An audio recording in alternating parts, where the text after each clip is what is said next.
فانطلقت به خديجة حتى أتت به ورقة بن نوفل بن أسد بن عبد العزى ابن عم خديجة، وكان امرأ تنصر في الجاهلية، وكان يكتب الكتاب العبرانية، فيكتب من الإنجيل بالعبرانية ما شاء الله أن يكتب، وكان شيخا كبيرا قد عمي.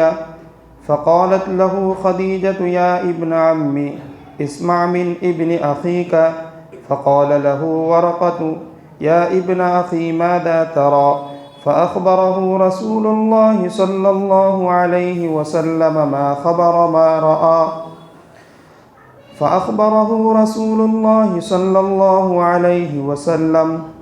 ما رأى.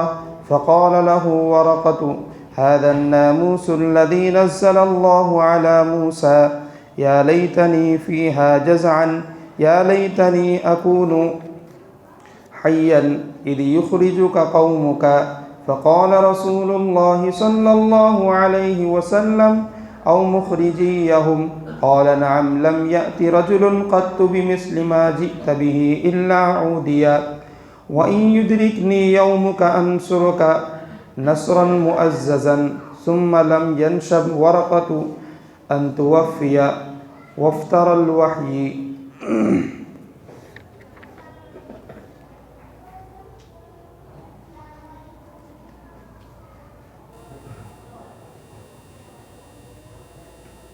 حدیث مبارکہ کے شروع میں گزشتہ 2 ہفتہ پہلے یہ بات آئی تھی کہ اللہ کے رسول صلی اللہ علیہ وسلم غار حرا سے تشریف لا رہے تھے عبادت کر کے. حضرت جبریل علیہ السلام آئے اور سینے کو دبایا 3 مرتبہ اور اقرا بسم ربک الذی خلق یہ 5 آیتیں پڑھائی. اور اس کے بعد اللہ کے رسول صلی اللہ علیہ وسلم ان آیتوں کے ساتھ واپس گھر آئے. یرجف فؤادہ، دل لرز رہا تھا. حضرت خدیجہ رضی اللہ عنہا نے کمبل اڑا دی اور پھر جب خوف جاتا رہا تو حضرت خدیجہ رضی اللہ عنہا سے اپنا سارا واقعہ اللہ کے رسول صلی اللہ علیہ وسلم نے بیان کیا. اس کے بعد اللہ کے رسول صلی اللہ علیہ وسلم نے فرمایا کہ مجھے اپنی ہلاکت کا خوف ہو رہا ہے. تو حضرت خدیجۃ الکبریٰ رضی اللہ عنہا نے اس موقع پہ تسلی دی تھی: کلا واللہ ما یخزیک اللہ ابدا، ہرگز ایسا نہیں ہو سکتا. آپ ہلاکت کی بات کر رہے ہیں، اللہ تعالیٰ آپ کو رسوا بھی نہیں کریں گے. پھر 5 خوبیاں حضرت خدیجۃ الکبریٰ رضی اللہ عنہا نے اللہ کے رسول صلی اللہ علیہ وسلم کے گنوائے تھے کہ آپ لوگوں کے ساتھ صلہ رحمی کرتے ہیں اور لوگوں کا بوجھ اٹھاتے ہیں، یعنی جو مقروض ہو گیا ہے ان کے قرضوں کو ادا کرتے ہیں. اور تیسری خوبی یہ ہے کہ جن کا کوئی کمانے والا نہیں ہے، بیوہ ہے، یتیم ہے، معذور ہے، ان لوگوں کا خرچ آپ چلاتے ہیں، ان کا گھر آپ چلاتے ہیں. اور 4تھی خوبی اللہ کے رسول صلی اللہ علیہ وسلم کی یہ بیان فرمائی تھی: وَتَقْرِي الضَّيْفَ، آپ مہمانوں کی مہمان نوازی کرتے ہیں.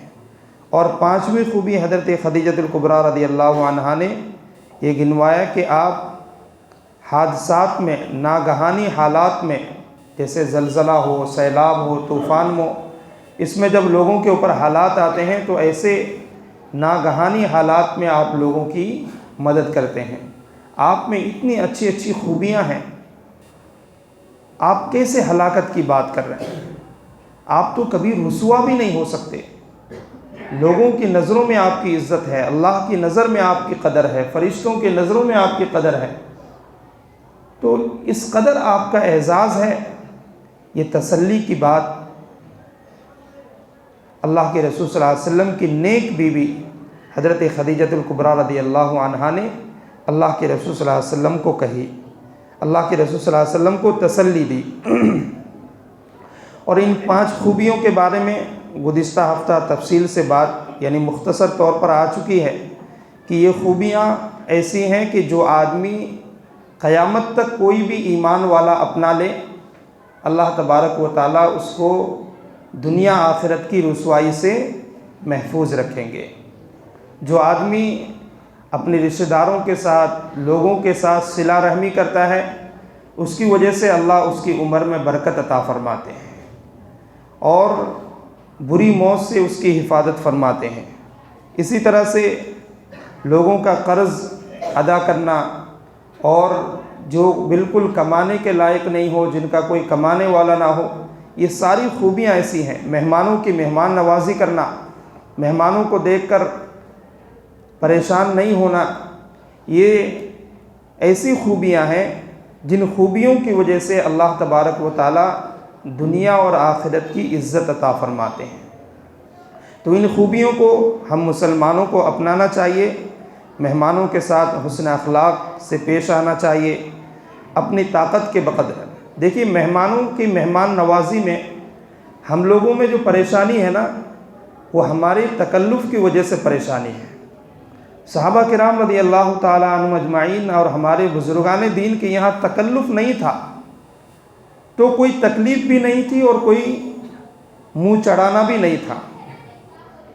جب مہمان آتے، اپنے حیثیت کے بقدر جو کھاتے اس میں ایک چیز کا اضافہ کرتے، اور جو ہمت اور طاقت ہوتی اسی اعتبار سے مہمان کی مہمان نوازی کرتے۔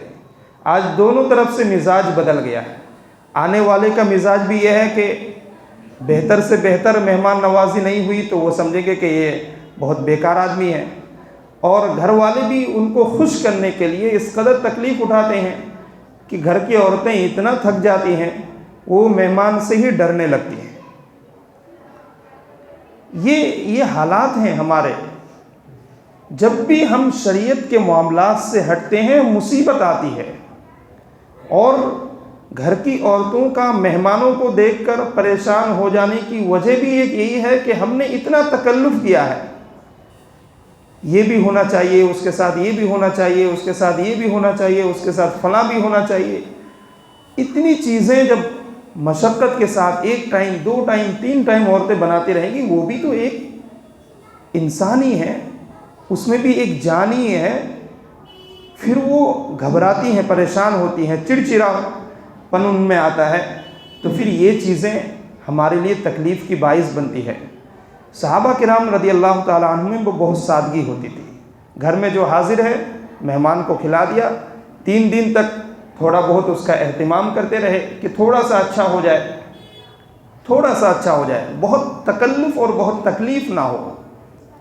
ان چیزوں کا جب خیال رکھا جائے گا تو پھر گھر کی عورتیں مہمانوں سے پریشان نہیں ہوں گی۔ اور میں آپ لوگوں سے بھی کہتا ہوں، ان مستورات سے بھی کہتا ہوں جو سننے کے لیے آئی ہیں اور جو نہیں آ سکی ہیں، ان تک بھی ہمارا یہ پیغام ہے کہ مہمان سے گھبرانا نہیں چاہیے، مہمان اپنا رزق خود لے کر آتا ہے۔ اس طرح کے بہت سارے واقعات موجود ہیں۔ حضرت پیر ذوالفقار صاحب دامت برکاتہم نے کئی اس طرح کے واقعات بیان کیے کہ مہمان آیا تو خود گھر والے نے یہ دیکھا کہ ان کے گھر میں کوئی آٹا لا کر پہنچا رہا ہے اور کوئی، تو اس طرح کی چیزیں جو اللہ کی طرف سے برکت ہوتی ہے، مہمان کے آنے پر اللہ کی طرف سے رزق کے اندر برکت دی جاتی ہے۔ تو مہمانوں سے گھبرانا نہیں چاہیے، مہمان آپ کے لیے برکت کا باعث ہے، وہ اپنا رزق خود لے کر آتا ہے۔ لیکن یہ ساری چیزیں جو پریشانی کی ہیں ہمارے تکلف اور تکلیف کی وجہ سے ہی پریشانی ہے۔ تو بہرکیف سادگی کے ساتھ مہمان کا انتظام کیا جائے، اور مہمان کو بھی وہ خیالات کے ساتھ نہیں آنا چاہیے کہ آج جائیں گے تو بریانی ہی کھائیں گے۔ مہمان کا بھی خیال وہی رہتا ہے کہ آج تو جا رہے ہیں پروگرام میں۔ اب دیکھیے ہمارے شادیوں میں اس قدر چیزیں انتظام کیا جاتا ہے کہ آدمی اب بریانی کھائے گا تو کیا کھائے گا، اس کے بعد یہ آ رہا ہے، اس کے پہلے یہ آ رہا ہے، یہ سب فضول خرچیاں ہیں۔ میں کہتا ہوں بھائی ان پیسوں کو بچاؤ، قوم کی تعلیم پر لگاؤ۔ تعلیم کچھ نہیں ہے، قوم جہالت کے گڑھے میں جا رہی ہے، انتہائی بددینی ہے، دینی اعتبار سے ہر اعتبار سے ہم گر رہے ہیں، تنزلی کی طرف ہماری قوم جا رہی ہے، کوئی ہمیں سہارا دینے والا نہیں، اس قوم کا کوئی ویلیو نہیں رہا۔ جس کے پاس قرآن ہو، حدیث ہو، جس کے پاس صحابہ جیسے نمونہ ہو، جس کے پاس نبی صلی اللہ علیہ وسلم جیسی شخصیت موجود ہو، وہ قوم دنیا میں دھکے کھا رہی ہے۔ اس قوم کی کوئی عزت نہیں ہے۔ اس قوم نے اپنے رویے کو چھوڑ دیا ہے، اپنے آئیڈیل کو وہ بھول گئے ہیں۔ اللہ کے رسول صلی اللہ علیہ وسلم ہر میدان کے لیے ہمارے لیے آئیڈیل تھے۔ اللہ کے رسول صلی اللہ علیہ وسلم نے سب سے پہلے کیا قائم کیا؟ مدینے کے اندر آ کر مسجد نبوی کی بنیاد پر ہی ساتھ میں اصحاب صفہ مدرسے کا نظام عمل میں آیا، اور اس مدرسے سے کس طرح کے محدث تیار ہوئے۔ حضرت ابو ہریرہ رضی اللہ تعالیٰ عنہ اور مختلف صحابہ جو فقہ کے اندر، مسائل کے اندر، احادیث کے اندر، تفسیر کے اندر، حضرت عبداللہ بن عباس، حضرت عبداللہ بن مسعود رضی اللہ تعالیٰ عنہما، حضرت علی المرتضیٰ رضی اللہ عنہ، یہ صفہ کے مدرسے کی بنیاد تھی، اور جہاں پر اللہ کے رسول صلی اللہ علیہ وسلم نے ان نوجوانوں کو تیار کیا، اور ان نوجوانوں کے ذریعے سے عرب سے لے کر عجم تک، مشرق سے لے کر مغرب تک اسلام کی ایک دھوم مچا دی، آگ لگا دی۔ پوری دنیا کے اندر ان جیالوں کے ذریعے سے، ان نوجوانوں کے ذریعے سے اسلام کی پہچان کرائی، اور اسلام کو پوری دنیا کے اندر پھیلایا۔ اس پر ہماری محنت ہونی چاہیے۔ چاہتے تو صحابہ اس وقت بھی بہت اچھی چیزیں کھا کر ہماری طرح سے آرام سے فجر میں سو جاتے، لیکن کھانے کا عمل بہت کم تھا، بھوکے رہتے تھے، کھجوروں پر گزارا کرتے تھے، اور انہوں نے یہ ٹھان لی تھی کہ علم ہی ایک ایسی روشنی ہے جو عرب سے لے کر عجم تک ساری دنیا کے انسانوں کو جگا سکتی ہے، اور اسی علم کی روشنی کو جہاں بھی گئے، حجۃ الوداع کے موقع پر صحابہ وہیں سے نکل گئے اس علم کی روشنی کو جلانے کے لیے دنیا کے مختلف شہروں کے اندر، اور اس علم کی روشنی کو ہر شہر اور ہر جگہ پر جا کر انہوں نے اس کو جلایا۔ علم کی قدر و قیمت صحابہ کے نزدیک تھی، اور انہیں معلوم تھا کہ علم کے ذریعے سے ہی یہ قوم جہالت کے گڑھے سے نکلے گی، اللہ کو پہچانے گی، اور اللہ کو پہچاننے کے بعد اپنے مستقبل کو روشن کرے گی۔ لہٰذا ہمیں اپنے فضول خرچیوں سے بچنا چاہیے۔ میں بارہا اس کو کہتا ہوں، یہاں تک تو لوگ کہتے ہیں یہودیوں کا مشن تو یہ ہے جو آج پوری دنیا پر حکومت کر رہے ہیں، وہ کہتے ہیں کہ ہماری عبادت گاہیں کم ہو تو چلے گا، ہم تو نماز کہیں اور بھی پڑھ لیں گے، عبادت پوری زمین میں کہیں بھی عبادت ہو جائے گی، لیکن تعلیم نہیں ہوگی تو ہم اپنی مستقبل کو کیسے روشن کریں گے؟ ہماری نسلوں کا کیا ہوگا؟ تو پھر تعلیم ایک انسان کے لیے بہت زیادہ اہمیت کا حامل ہے، اس لیے تعلیم کے اوپر توجہ دیں، تعلیمی نظام کو منظم کریں، اور اس کے لیے اپنے اخراجات میں کمی لائیں، اور عزم کریں کہ میں اپنے مال سے، دوسروں کو نہ دیکھیں، کہ میں اپنے مال سے اپنے رشتہ کے مستقبل کو روشن کرنے کی کوشش کروں گا۔ میں ماہانہ دین کے لیے، مدرسے کے لیے، منظم نظام کے لیے، میں ماہانہ اپنے جیب سے، اپنے کمائی سے جو میرا خرچہ ہے ہر مہینے کا، اس میں سے بچاؤں گا، اور میں اس کو دین پر لگاؤں گا۔ دیکھیے حضرت ابوبکر صدیق رضی اللہ تعالیٰ عنہ کو جو خلافت کے زمانے کے اندر جو وظیفہ ملتا تھا نا، اس وظیفے کو اس میں سے کچھ بچا کر ان کی اہلیہ مٹھائی بنانے کے لیے رکھی تھی کہ ایک دن حلوہ بنائیں گے۔ ذرا سی رقم تھی، اور اس ذرا سی رقم میں سے پھر ذرا سے پیسے کو بچایا تھا۔ کئی مہینوں کے بعد اتنے پیسے ہوئے تھے کہ تھوڑا گھر میں حلوہ بن سکتا تھا۔ تو حضرت ابوبکر صدیق رضی اللہ تعالیٰ عنہ کے جب گھر یہ بنا تو کہا کہ یہ پیسے کہاں سے آئے؟ کہا کہ روزانہ کے خرچے میں سے اتنا میں بچا لیتی تھی تاکہ کئی مہینوں کے بعد ایک دن حلوہ بن جائے، گھر میں کوئی میٹھا بن جائے۔ تو کہا روزانہ کتنا بچاتی تھی؟ تو کہا اتنی مقدار میں بچاتی تھی۔ حضرت ابوبکر صدیق رضی اللہ عنہ گئے اور بیت المال کے مالک سے کہا کہ میری رقم میں سے ماہانہ اتنی رقم کم کر دیا جائے، اس کو قوم کی تعلیم کے لیے اور قوم کی عزت کے لیے خرچ کیا جائے۔ میں حلوہ نہیں کھانا چاہتا ہوں، میں قوم کی عزت چاہتا ہوں۔ یہ صحابہ ہمارے سامنے نمونہ ہیں.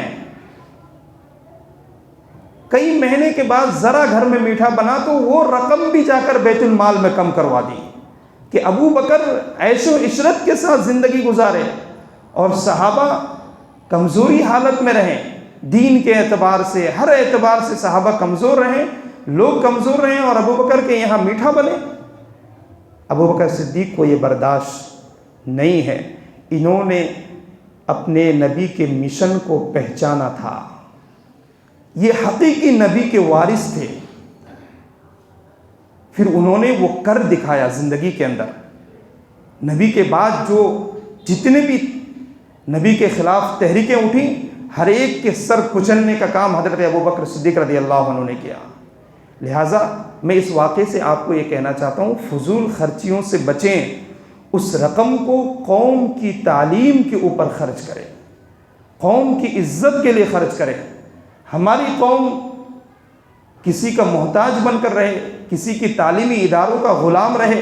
ہماری قوم کسی کے اسکولوں میں جا کر وندے ماترم کہے، کفر کے کلمات کہیں، اور ہم ایسے ہی خاموش زندگی گزارتے ہوئے چلے جائیں. ہمارے بچوں کے اسلام اور ایمان روزانہ صبح چھینا جا رہا ہو، روز ہمارے بچے کافر بن رہے ہوں، اور ہم نمازوں کے سجدے سے ہم یہ سمجھ رہے ہیں کہ اللہ کے یہاں ہماری بخشش ہو جائے گی. بہت سخت گرفت ہونے والی ہے ہم لوگوں کی، بچنے والے نہیں ہیں، سجدوں سے نجات ملنے والی نہیں ہے ہمیں. قوم کا بیڑا غرق ہو رہا ہے، صبح مسلمان شام کافر. آپ اسکول کے حالات دیکھ لیجئے، کالج کے حالات دیکھ لیجئے. کوئی مسلمانوں کے پاس کوئی ایسی چیز نہیں ہے کہ اپنی قوم کو اسلام اور ایمان پر رکھتے ہوئے اس کو تعلیم دلائے. ایسا کوئی نظام نہیں ہے. کھانے کا نظام بہت اچھا ہے، شادی میں یہ پکنا چاہیے، فلاں چیز میں یہ پکنا چاہیے، شادی کے بعد پھر پتہ نہیں اتنے دن میں یہ ہونا چاہیے، فلاں دن کے بعد اتنا ہونا چاہیے، برتھ ڈے میں وہ ہونا چاہیے. قوم کے پیسے صرف تباہی اور بربادی اور عیاشی میں جا رہی ہے. اپنی عزت بچانے کے لیے، اپنے ایمان بچانے کے لیے، اپنی عظمت کے لیے کوئی کام نہیں ہو رہا ہے. اس پر توجہ کی ضرورت ہے اور مضبوطی کے ساتھ کھڑے ہونے کی ضرورت ہے.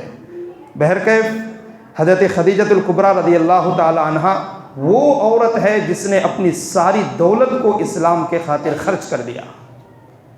فرماتی ہیں کہ میں نے اپنی دولت کو اپنے شوہر پر خرچ نہیں کیا، میں نے اپنی دولت کو وقت کے نبی پر خرچ کیا، اسلام کے شان کے لیے خرچ کیا، اسلام کی عزت کے لیے میں نے خرچ کیا ہے. شوہر سمجھ کر میں نے اللہ کے رسول صلی اللہ علیہ وسلم کو نہیں دیا ہے، بلکہ اللہ کے رسول میرے شوہر ہیں، وقت کے نبی ہیں، اور نبی اسلام کا کام کرتے ہیں. اسلام کی سربلندی کے لیے میں نے اپنی ساری دولت لٹائی ہے، شوہر کے اوپر خرچ نہیں کیا. اللہ کے رسول صلی اللہ علیہ وسلم کو جو اپنا سارا مال دیا ہے حضرت خدیجہ الکبریٰ، اس کے پیچھے مقصد یہ تھا کہ اسلام کی سربلندی ہو، اسلام پھیلے، لوگ جہالت سے نکلیں. اس مقصد کے لیے حضرت ابو بکر صدیق رضی اللہ عنہ بھی ساری دولتیں اسلام کی سربلندی کے لیے لگائے. یہی ان کے پیچھے مقصد تھا کہ قوم جہالت سے نکلے، علم کی روشنی کی طرف آئے، اور فضول جگہوں پر ہمارا مال نہ لگے. تو حضرت خدیجہ الکبریٰ رضی اللہ تعالی عنہ تسلی کی بات کہی، اور اس کے بعد پھر اپنے اللہ کے رسول صلی اللہ علیہ وسلم کو لے کر چلی. فانطلقت به خدیجہ، حضرت خدیجہ رضی اللہ عنہ اللہ کے رسول صلی اللہ علیہ وسلم کو لے گئی. حتیٰ اتت به ورقۃ بن نوفل ابن اسد بن العزیٰ، کہ ورقہ بن نوفل بن اسد بن عبد عزیٰ کے پاس آئی. یہ ان کے چچا زاد بھائی تھے، یعنی یہ عبد العزیٰ جو ہیں یہ حضرت خدیجہ الکبریٰ رضی اللہ تعالی عنہ کے والد کے بھی والد ہیں، یعنی ان کے دادا ہیں، اور حضرت نوفل کے بھی دادا ہیں. تو یہ دونوں آپس میں چچا زاد بھائی اور بہن ہیں. یہ کون تھے؟ وَكَانَ امْرَأً تَنَصَّرَ فِي الْجَاهِلِيَّةِ، یہ حضرت ورقہ یہ زمانے جاہلیت کے اندر کفر سے نصرانی ہو گئے تھے، یعنی عیسائی، حضرت عیسیٰ علیہ السلام پر وہ ایمان لائے تھے. وَكَانَ يَكْتُبُ الْكِتَابَ الْعِبْرَانِيَّةَ، اور وہ سریانی زبان سے عبرانی زبان کے اندر انجیل کو لکھتے تھے. اور عربی زبان کے اندر لکھ کر لوگوں کو دیتے تھے کہ یہ کفر اور شرک کے اندر مت رہو، بلکہ اللہ کو پہچانو اور یہ اللہ کی طرف سے آسمانی کتاب ہے۔ تو ٹرانسلیشن کرتے تھے، سریانی زبان سے انجیل کو عبرانی زبان میں لکھتے اور سریانی زبان سے پھر عربی زبان کے اندر لکھ کر لوگوں کو بانٹتے تھے تاکہ لوگ اللہ کو پہچانیں۔ فَيَكْتُبُ مِنَ الْإِنْجِيلِ بِالْعِبْرَانِيِّ مَا شَاءَ اللَّهُ أَن يَكْتُبَ وَكَانَ شَيْخًا كَبِيرًا قَدْ عَمِيَ، اور ورقہ جو تھے اس وقت بہت بوڑھے ہو گئے تھے اور اندھے ہو گئے تھے۔ فقالت لہو خدیجہ، حضرت خدیجہ رضی اللہ عنہا نے ان سے کہا، یا ابن عمی اسمع من ابن اخی کا، اے میرے چچا زاد بھائی اپنے بھتیجے کی بات سنیے۔ فقال لہو ورقۃ، حضرت ورقہ نے کہا، یا ابن اخی ماذا ترى، اے میرے بھتیجے آپ نے کیا دیکھا؟ فاخبرہ رسول اللہ صلی اللہ علیہ وسلم خبر ما رأى، اللہ کے رسول صلی اللہ علیہ وسلم نے وہ سارے واقعے کو بیان کیا جو اللہ کے رسول صلی اللہ علیہ وسلم کے ساتھ پیش آیا تھا۔ فقال لہ ورقۃ، تو ورقہ نے اللہ کے رسول صلی اللہ علیہ وسلم سے کہا، ھذا الناموس الذی نزل اللہ علی موسیٰ، یہ وہ اللہ کا رازدار فرشتہ ہے جو حضرت موسیٰ علیہ السلام کے پاس آتے تھے۔ ناموس کہتے ہیں، ناموس اور جاسوس، ناموس کہتے ہیں کہ جو اچھی خبریں لے کر آئے، جاسوس کہتے ہیں جو بری خبریں لے کر آتا ہے۔ تو حضرت جبریل علیہ السلام کو یہاں پر انہوں نے کہا کہ یہ وہ ناموس ہے، وہ رازدار فرشتہ ہے جو اللہ تعالی حضرت موسیٰ علیہ السلام پر اتارتے تھے۔ یا لیتنی فیہا جزعا، اب ورقہ کہتے ہیں وہ پہچان گئے کہ یہ آخری نبی ہے جن کے بارے میں توریت کے اندر، انجیل کے اندر، کیونکہ خود بہت بڑے عالم تھے، بہت بڑے عالم تھے ورقہ، اور وہ انجیل کو عربی زبان میں، عبرانی زبان کے اندر لکھ کر لوگوں کو بانٹتے تھے، اسلام کی تبلیغ کرتے تھے۔ تو وہ کہہ رہے ہیں، یا لیتنی فیہا جزعا، کاش کہ میں اس وقت نوجوان ہوتا، یعنی اللہ کے رسول صلی اللہ علیہ وسلم کو ابھی تو نبوت یعنی دین کی دعوت دینے کا حکم نہیں ہوا تھا، صرف اقرا بسمی کا نزول ہوا اور فرشتہ چلا گیا، 6 مہینے تک وہی نہیں آئی۔ اسی دوران حضرت خدیجہ الکبریٰ حضرت ورقہ کے پاس اللہ کے رسول صلی اللہ علیہ وسلم کو لے کر گئے ہیں۔ تو ورقہ نے کہا کہ یا لیتنی فیہا جزعا، کاش کہ میں اس وقت نوجوان ہوتا، جب آپ نبوت کا اعلان کریں گے، لوگوں کو دین کی دعوت دیں گے، کاش کہ میں نوجوان ہوتا۔ یا لیتنی اکون حیا، کاش کہ میں اس وقت زندہ ہوتا، اذ یخرجک قومک، جب کہ آپ کو آپ کی قوم نکال دے گی، مکے سے آپ کو نکال دے، کیونکہ وہ ساری توریت اور انجیل کے اندر وہ پڑھ چکے تھے، وہ بڑے عالم تھے۔ فقال رسول اللہ صلی اللہ علیہ وسلم او مخرجیہم، اللہ کے رسول صلی اللہ علیہ وسلم نے ان سے پوچھا کیا وہ لوگ مجھے نکال دیں گے؟ تو ورقہ رضی اللہ عنہ نے کہا، قال نعم، انہوں نے کہا ہاں، لم یأتی رجل قط بمثل ما جئت به الا عودی، کوئی شخص ایسا نہیں آیا کبھی بھی آپ کے مثل جو آپ لے کر آئے ہیں، لیکن لوگوں نے ان کے ساتھ دشمنی کی۔ یعنی جب بھی ایسا کوئی شخص دنیا کے اندر آیا ہے جس نے حق کی دعوت دی، اللہ کی طرف آنے کی دعوت دی، حق کا پیغام سنایا، سچی بات جس نے کہی، جنہوں نے غلط باتوں کی تردید کی، صحیح بات کی تعلیم دی، لوگ اس کے دشمن ہو گئے ہیں۔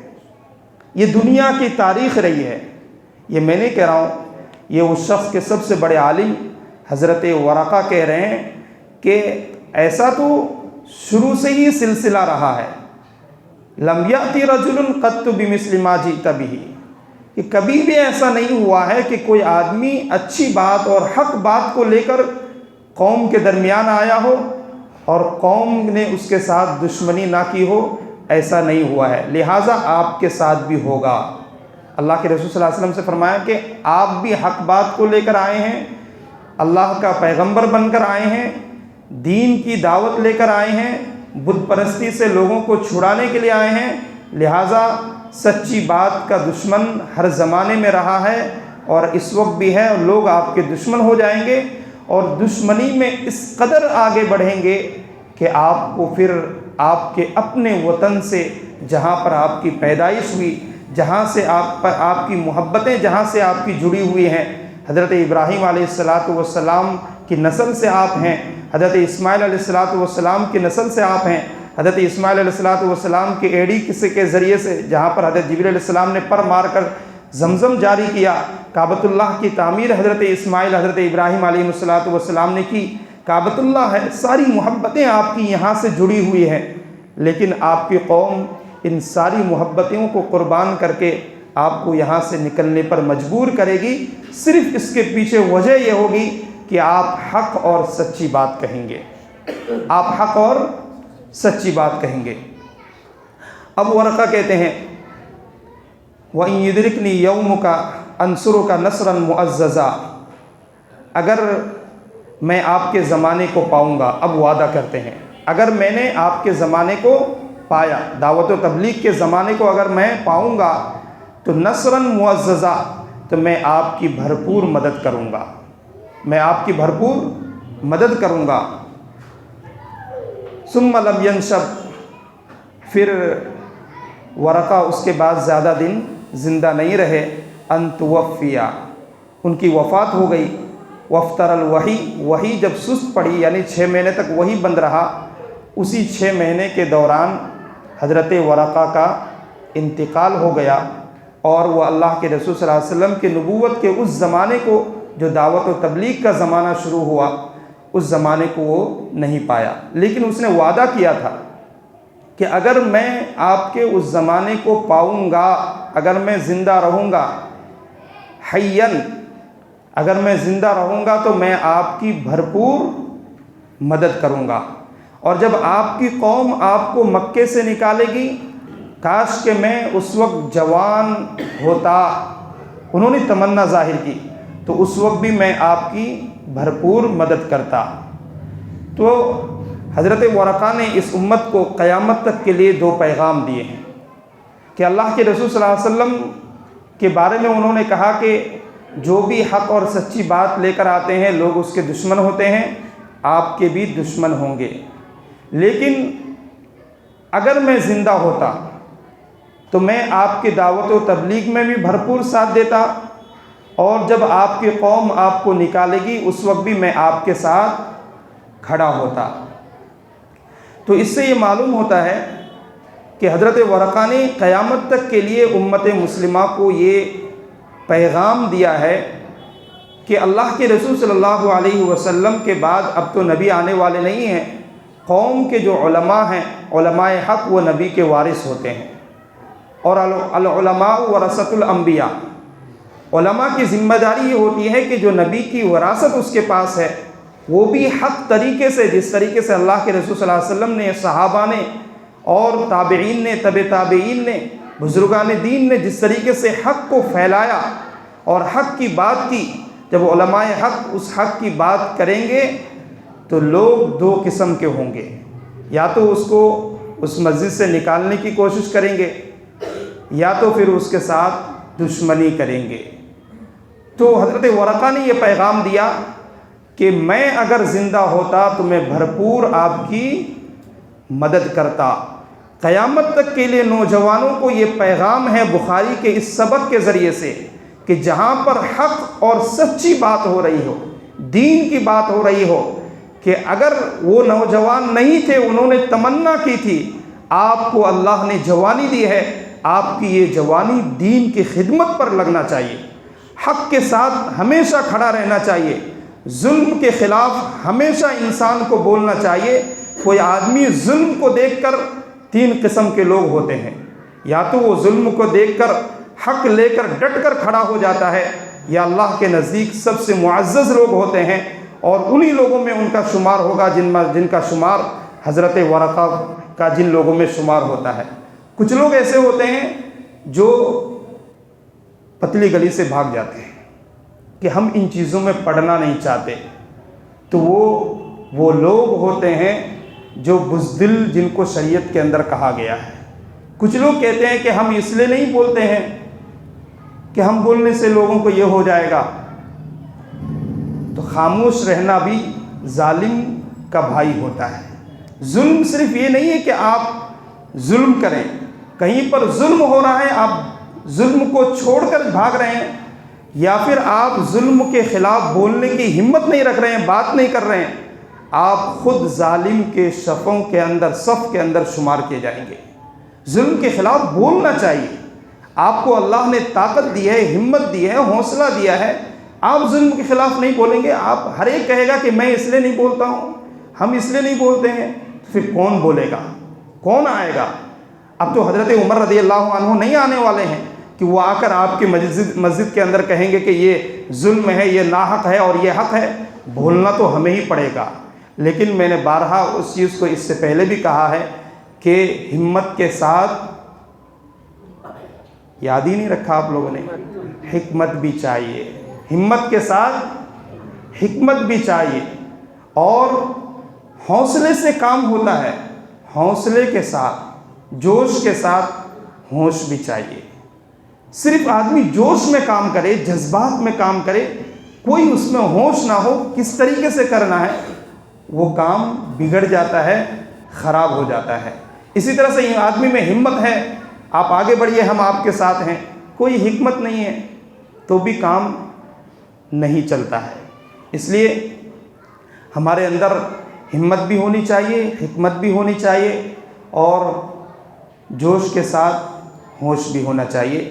تو یہ حضرت ورقہ کے پاس اللہ کے رسول صلی اللہ علیہ وسلم کو لے کر گئی حضرت خدیجہ الکبریٰ، اور حضرت ورقہ نے پورا چیپٹر کھول دیا کہ یہ کوئی مسئلہ نہیں ہے، کوئی ان کے ساتھ کوئی پریشانی نہیں ہے، کوئی ہلاکت کا کوئی خوف نہیں ہے، بلکہ یہ تو نبی ہونے کی علامت ہے۔ یہ وہ فرشتہ حضرت جبریل علیہ السلام تھے جنہوں نے ان کو آ کر یہ آیتیں پڑھائی ہیں۔ اب یہ آنے کا سلسلہ ان کے ساتھ جاری رہے گا، اور یہ ان کا نبوت سے یہ سرفراز کیے جائیں گے، اور یہ آخری نبی ہوں گے، لوگ ان کے دشمن ہوں گے، مکے سے ان کو نکالا جائے گا۔ ساری چیزیں، ساری علامتیں حضرت ورقہ نے بتا دی، اور انہوں نے یہ عزم بھی کیا کہ اگر میں اس وقت زندہ ہوں گا تو میں مدد بھی کروں گا، اور جب آپ کو مکے سے نکالا جائے گا، اگر میں اس وقت جوان ہوتا تو میں آپ کی بھرپور اس وقت مدد کرتا، میں آپ کے ساتھ، یعنی حق کے ساتھ کھڑا ہوتا، کبھی بھی ناانصاف اور ظالموں کے ساتھ کھڑا نہ ہوتا۔ تو ہم جوانوں کی ذمہ داری ہے کہ ہم اسلام کے لیے، دین کے لیے کھڑے ہوں، ڈھول بجانے کے لیے نہ کھڑے ہوں۔ ہمارے معاشرے سے بے حیائی کو ختم کرنے کے لیے کھڑے ہوں، بے حیائی کو پھیلانے کے لیے ہم کھڑے نہ ہوں۔ ہمارے نوجوان شادیوں کے موقع پر 2-4 دن پہلے، 1 ہفتہ پہلے بے حیائی پھیلانے کے لیے کھڑے ہو جاتے ہیں، راتوں رات ڈی جے بجاتے ہیں، ناچتے ہیں۔ ان چیزوں کو ختم کرنے کے لیے کھڑا ہونا ہے۔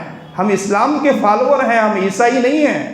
یہ ساری چیزیں عیسائیوں اور غیروں سے آیا ہے۔ ہر قوم اپنے مذہب کو پھیلانے کی محنت کر رہی ہے۔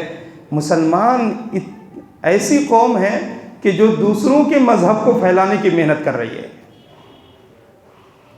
ہمیں اپنے مذہب کی پڑی ہی نہیں ہے، ہمیں اپنے آپ کی پڑی نہیں ہے، لہٰذا ہمیں کوشش یہ کرنی چاہیے کہ ہم اپنے مذہب کو پہچانیں، اور اس مذہب کو پہچان کر خود بھی اس پر عمل کرنے کی کوشش کریں، اور لوگوں کو بھی اس پر چلانے کے لیے حکمت عملی اپنائیں۔ اور اس کی سب سے بڑی حکمت عملی جو قرآن کریم کی تفسیر میں آئی تھی، یہ بات وَأَصْلِحْ لِي فِي ذُرِّيَّتِي، کہ اللہ سے دعا کریں کہ اللہ میرے لیے میری اولادوں کو سنوار دیجئے۔ آپ اپنی اولادوں کو سنواریں گے تو انہیں دین کی تعلیم دینا پڑے گا، اللہ کی پہچان کرانا پڑے گا، قرآن و احادیث سے اس کو جوڑنا پڑے گا، مدرسے کے نظام کو منظم بنانا پڑے گا، دین کے لیے اپنے پیسوں کی قربانی دینی پڑے گی، وقت کی قربانی دینی پڑے گی۔ وقت کی قربانی دینے کے لیے الحمدللہ حفاظ علماء کرام موجود ہیں، آپ مال کے ذریعے سے قربانی دیں گے۔ ہم نے کہا کہ ہم نے یہ عزم کیا ہے، آپ بھی عزم کریں کہ ہم رمضان کے بعد سے ہمارے اس مدرسے کی شکل صورت ہی بدلیں گے، منظم نظام بنائیں گے۔ اور اس کے لیے میں نے کہا تھا کہ کم سے کم مجھے 100 لوگ ایسے چاہیے جو ہر مہینہ 100 روپے کی امداد کریں، 3 روپے دن کے حساب سے 90 روپے کی امداد کریں، کہ روزانہ آپ جو 3 قسم کے لوگ آپ کی زندگی میں بہت امپورٹنٹ ہوتے ہیں۔ ایک ماں باپ، ایک خود آپ کی ذات، تیسری آپ کی اولاد۔ روزانہ 3 روپے آپ امپورٹنٹ لوگوں کے لیے 3 روپے کا صدقہ نکالیے، ایک اپنی ذات کے لیے، ایک اپنے ماں باپ کے لیے، ایک اپنی اولادوں کے لیے۔ اس 3 روپے کو مہینے کے 90 روپے بنا کر آپ مدرسے کے حوالے کیجئے۔